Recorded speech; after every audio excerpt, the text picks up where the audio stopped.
look at the travel industry and prospects for 2021 and beyond. I'm joined by Mary McKenna, the CEO of Tour America, and Eoghan Corry of Air and Travel magazine. You're both very welcome, folks, to the show. Mary, what interest have you had in bookings for this year?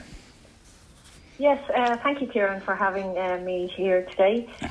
So we're seeing really good interest for late 2021, so July, August and Christmas, and actually a massive interest in 2022, in particular cruises. So and we really don't want anyone to travel at the moment anyway. We think that possibly there will be a vaccination passport that, you'll have to travel with a passport of some sort. So that's what we're working on. I don't have any confirmation of that. That's what I think will be the future of travel. Okay, so have you, like I said, have you had a lot of interest? At what time of the year do people look likely to be booking for? Is it later in the year when they expect that they will have a vaccination and they will have that passport? Yes, it's going in line with that, absolutely hand in hand. I mean, the most important thing is safety for customers.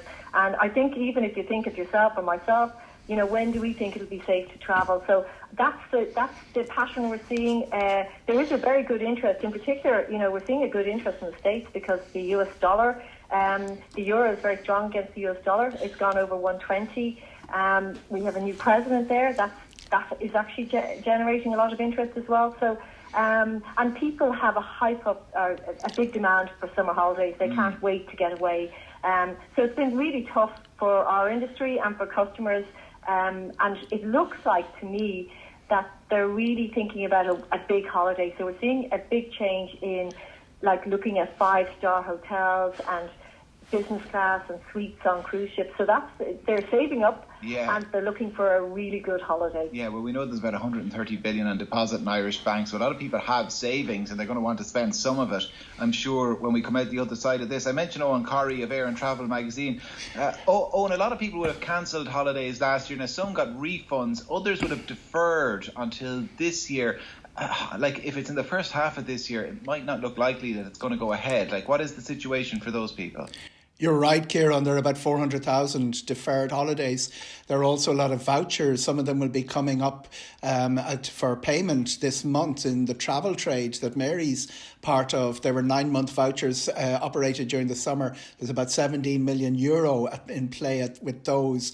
And a lot of people with big bookings. It's not just your 4x4, your 2x2 and your bucket and spades in Spain. A lot of people with weddings, with very complicated bookings, they all pushed forward to 2021, expecting things to have got better by then. And in fact, we're probably looking into 3 months of uncertainty, which is as great as we experienced at the beginning of this cycle, March, April. Listeners will remember in April we went down to something like 12 flights outbound out of Dublin Airport every day. It's about 26 at the moment. I do see the sort of huge activity, that rush of bookings that normally happens in January. 30% of holiday sales are done in January. Holiday companies and airlines are pushing that back. They're hoping things will be in a better shape by March, April. We don't have a lot of time to save the 2021 season, Kieran.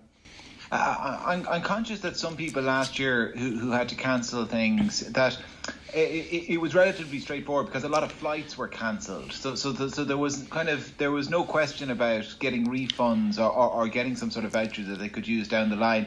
This year, though, if flights are going and your flight goes ahead, but you've got to have PCR tests before and afterwards, and rules around quarantine, so it makes it unworkable for you to go. I mean, what are your rights in that situation, Eoghan? Pretty much the same, Kieran. It's a bit grim.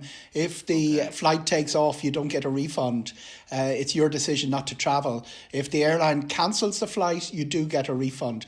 Another thing is coming into play here. The EU 261, which still applies, gives airlines a deadline of about 2 weeks beforehand to cancel a flight. If numbers dwindle, and the PCR testing I'll come to in a second, that's having the effect of reducing the advanced bookings to unprecedentedly low levels. That could mean flights cancelled. So people will be getting back their money on one part of a trip and ending up trying to scramble for the rest with hotels and transfers. So testing while the travel industry has been looking for anything to get them going, Mary mentioned the vaccination passport, the IATA, they're all still very, very much out in the design stage. They aren't even anywhere close to delivery to the market. And we now have, over the last 10 days, seen the advent of testing requirements. Obviously, inbound from midnight tonight, anyone returning to Ireland will need a PCR test 72 hours in advance. Outbound, you'll need a PCR 72 hours in advance to Spain. The Germans will accept a LAMP or an antigen from Tuesday week, January the 26th. The Americans will let you in with an antigen test, and it has to be taken 48, not 72 hours in advance.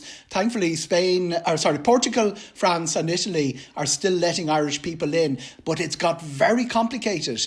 And as you alluded to, if you're bringing a family of 4, and we have very, very expensive PCR testing, particularly in Ireland, it can cost €180 a head.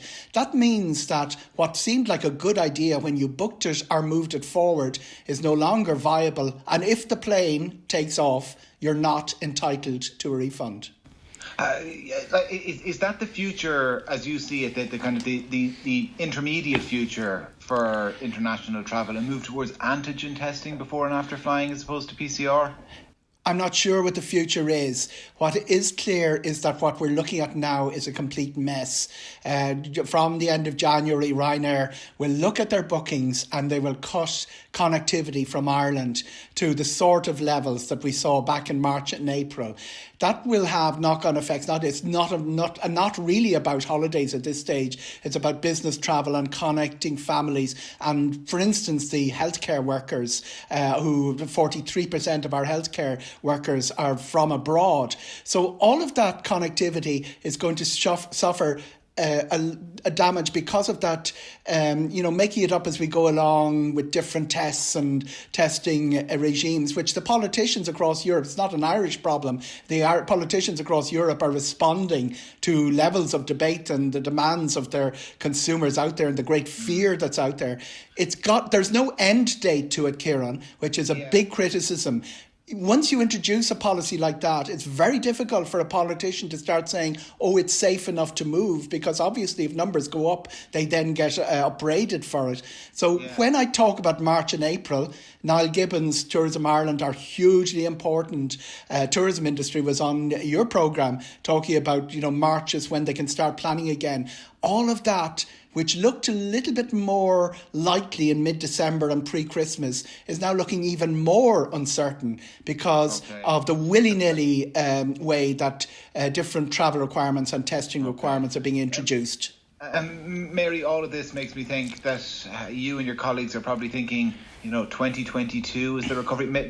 There's some light at the end of 2021 and people will be booking those holidays. But really, in terms of a full year of solid trading, it's 2022 and beyond, is it? Yeah, we have to be realistic. I mean, the first most important thing about my industry and all travel agents who are licensed and bonded, the client's money is protected. So the most important thing is that we're giving good advice. So I don't think travel's going to happen till late summer. I think it's going to be about being everybody's vaccinated who has to travel.